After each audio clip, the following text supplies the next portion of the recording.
Here are the three main reasons that you are not landing your tech interviews and or getting callbacks after your first round of interviews. I've had countless of conversations with people who are trying to break into tech, and all of their problems usually boil down to these three things. My name is Techie Chris, a network engineer, and it's pretty safe to say that I really ran into all of these problems when I was first breaking into the field of tech. I have done countless interviews, everything from network engineering positions to cybersecurity positions to even software engineering positions. And the three things that we are about to talk about in this video are the main reasons why you are probably struggling to break into the field of tech. And the last one will blow your mind.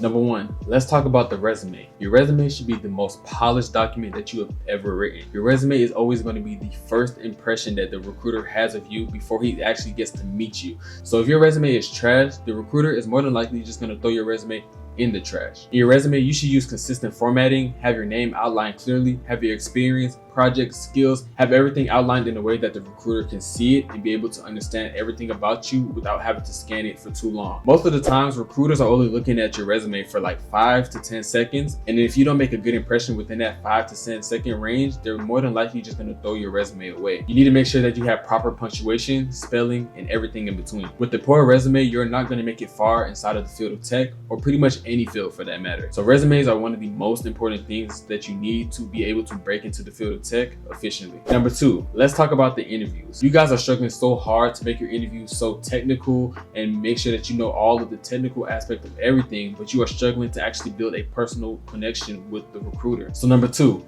interviews. You walk in with your big chest and you're ready to tell them everything that you know about the technical aspect of the job. But the thing that you guys are forgetting is that you need to also build that personable connection with the recruiter that you are speaking with.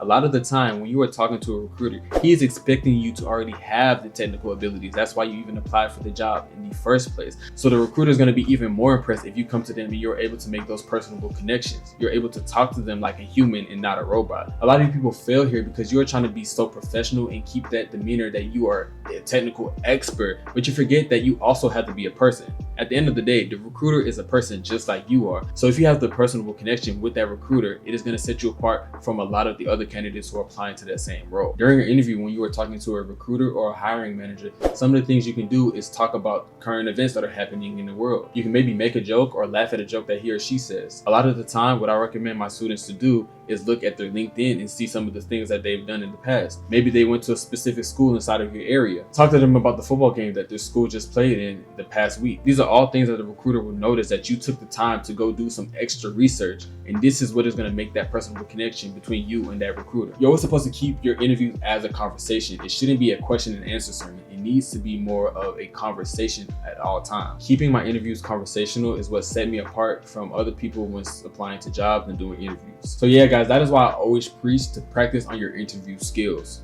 Number three, and this is the one that a lot of people don't even realize is the problem. You're simply just not applying enough. If you don't have a full-time job and you are not doing anything throughout your day, you should be applying to jobs all day. You shouldn't be stagnant in your career just applying to maybe 1 or 2 jobs a day and expecting that you're going to get a position out of that. Especially in today's job market, it is a lot harder to just apply to 1 or 2 jobs throughout the day and expect to actually gain something. Even if you have a part-time job, just get on your phone and apply to jobs while you can. All of this is what is going to set you apart. You miss 100% of the shots that you don't take. So someone who puts up 50 applications per day is obviously going to have a higher chance of getting that position than someone who only puts up 5 applications a day. And another thing is that a lot of you shy away from applying to jobs when you see that they require 3 years of experience and you only have maybe 1 year of experience. But one thing I could always tell you guys is that you should apply to the job no matter what. In the job description, everything that they put there is just a wish list. There's no employee who matches every single point on a job description. So don't let those job descriptions shy you away. Just apply to the job and you increase your chances of even getting a position. I use this method and I always apply to jobs, even if it said 10 years of experience, and I still was able to get interviews with just 5 years of experience. So if you've been struggling with your interviews, struggling to actually have a good and polished resume, or just overall not applying enough, hopefully this video gave you some insight and helped you out a little bit. So here on YouTube, we have built a community of over 5,000 people. And with our coaching, we are seeing people get jobs and interviews